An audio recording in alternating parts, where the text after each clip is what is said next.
Hello student. Operational amplifier के application में आज हम लोग एवरेज सर्किट, सब्ट्रैक्टर और डिफरेंस एम्पलीफायर और इंटीग्रेटर ये तीन टॉपिक देखेंगे। तो सबसे पहले देखते हैं एवरेज सर्किट के बारे में। एवरेज सर्किट का अरेंजमेंट मैंने यहाँ पे शो किया है, आप लोग देख सकते हैं। इन्वर्टिंग टर्मिनल के अक्रॉस मैंने R1 और R2 रजिस्टर ऐड किया है, जिसमें V1 और V2 रिस्पेक्टिवली वोल्टेजेस मैं अप्लाई कर रहा हूँ। R1 और R2 में फ्लो होने वाला करंट I1 और I2 है। तो I1 और I2 डायरेक्ट यहाँ से मेजर हो जाएगा V1 minus VA upon R1 और V2 minus VA upon R2। लेकिन वर्चुअल ग्राउंड के कॉन्सेप्ट से VA और VB क्या होगा? जीरो होगा, क्योंकि VB इक्वल टू जीरो है। ठीक है, तो V naught is equal to क्या हो जाएगा? I1 प्लस I2 है ना। यहाँ पे फ्लो होने वाला करंट I है, तो ये I1 plus I2 is equal to I है ना। तो यहाँ पे आप लोग सिंपली देख सकते हैं कि R1 is equal to R2 equal to R consider किया है और RF की वैल्यू को मैंने R/2 लिया है, क्योंकि एवरेज सर्किट है, मैं एवरेज कर रहा हूँ। तो V naught is equal to क्या हो जाएगा? सीधा सीधा मेरा वोल्टेज डिवाइडर रूल से R/2 divided by R into V1 plus R/2 divided by R into V1। ठीक है, तो मेरा एवरेज निकल जाएगा V naught is equal to minus V1 plus V2/2। ये मेरा एवरेज सर्किट हो गया। एवरेज सर्किट के बहुत सारे एप्लीकेशंस होते हैं जो हम लोग प्रैक्टिकल इम्प्लीमेंटेशन में देखते हैं। ठीक है, एवरेज सर्किट के बाद हम लोग देखते हैं सबट्रैक्टर और डिफरेंस। अगेन स्टूडेंट, मैं आप लोगों को बोलूँगा, जैसे हम लोग कैलकुलेटर यूज़ करते हैं तो वहाँ हम लोग सब्ट्रैक्शन ऑपरेशन परफॉर्म करते हैं, और जब हम लोग सब्ट्रैक्शन ऑपरेशन परफॉर्म करते हैं तो वो डिजिटल फॉर्म में रहता है, लेकिन एक्चुअल वर्ल्ड एनालॉग का होता है। और ये परफॉर्मेंस कैसा होता है, ये परफॉर्म कैसा करते हैं, तो ऑपरेशनल एम्पलीफायर के थ्रू हम लोग कर सकते हैं इसको। आप लोग देख सकते हैं, मैंने एक अरेंजमेंट शो किया है। इस अरेंजमेंट में नॉन इन्वर्टिंग टर्मिनल के अक्रॉस RF और R2 पैरेलल में कनेक्ट है, आप लोग देख सकते हैं। और इन्वर्टिंग टर्मिनल के अक्रॉस मैंने V1 वोल्टेज यहाँ पे अप्लाई किया हुआ है R1 रेजिस्टेंस के थ्रू। जो इन फीडबैक रजिस्टर है वो RF है, जिसमें I1 करंट फ्लो हो रहा है। ठीक है, यहाँ पे आप देख सकते हैं दो कंडीशंस होंगी। सबसे पहले या तो V2 इक्वल टू जीरो हो और V1 एक्टिंग करे, और V1 इक्वल टू जीरो हो और V2 एक्टिंग करे। तो सबसे पहले मैं कंसीडर करता हूँ V2 इक्वल टू जीरो, तब V01 मेरा आउटपुट क्या होगा उस केस में? तो V01 मेरा आ जाएगा minus RF upon R1 into V1। कैसे? वोल्टेज डिवाइडर रूल से। ठीक है, V0 is equal to RF into V1 upon R1। Okay, या फिर I1 is equal to I1 ऐसा कर देंगे तो भी V0 का निकल जाएगा। ये I1 is equal to V1 minus, इसको टर्मिनल ए मान लीजिए, इसको टर्मिनल बी मान लीजिए, V1 minus VA upon R1 equal to VA upon V0 upon RF। तो V0 की वैल्यू निकल गई। सिमिलरली जब V1 इक्वल टू जीरो किए और V2 को एक्टिंग किए तो ये वाला क्या हो जाएगा?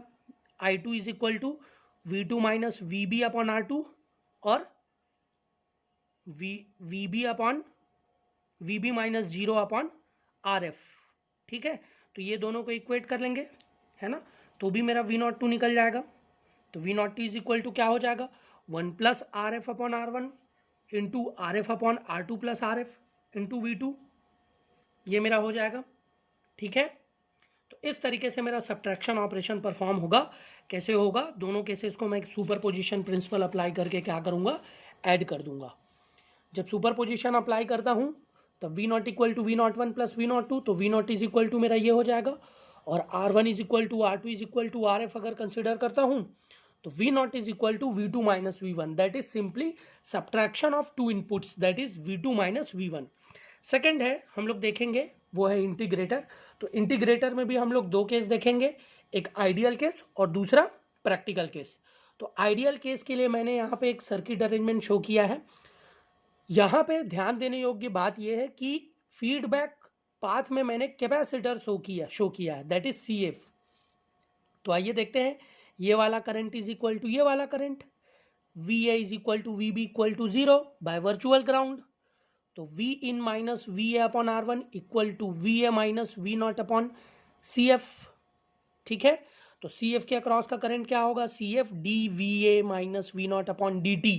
ठीक है, तो इन दोनों को इक्वेट कर दूंगा, तो यहाँ से दोनों को इंटीग्रेट करूंगा, दोनों साइड्स में इंटीग्रेट करूंगा तो वी नॉट की वैल्यू मेरे को यहाँ से मिल जाएगी। वी नॉट क्या मिल जाएगा, -1/r1 CF integration of 0 to t v in dt।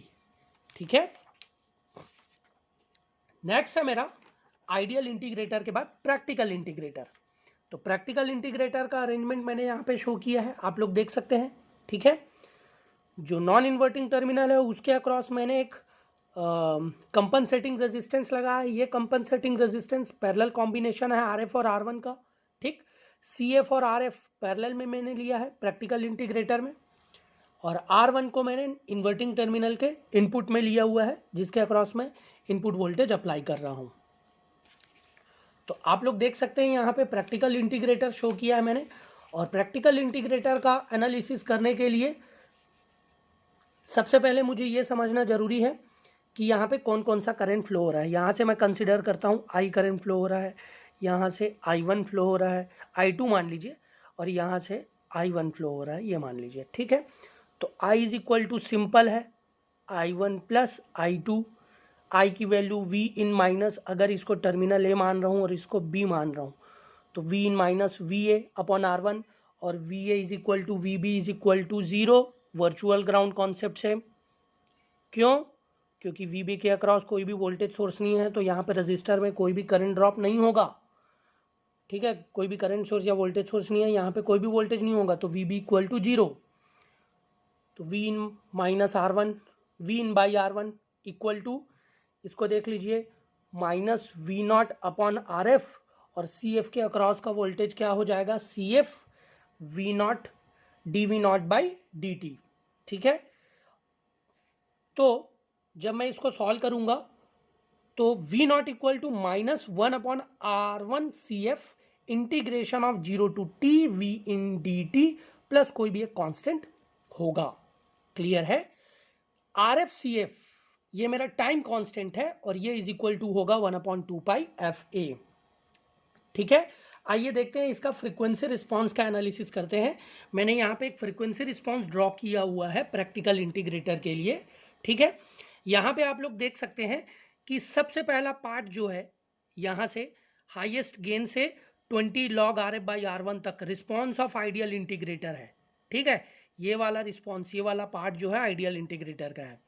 ठीक है, यहाँ से लेकर यहाँ तक का जो पार्ट है रिस्पॉन्स ऑफ प्रैक्टिकल इंटीग्रेटर है, जो कि 3 dB डाउन है।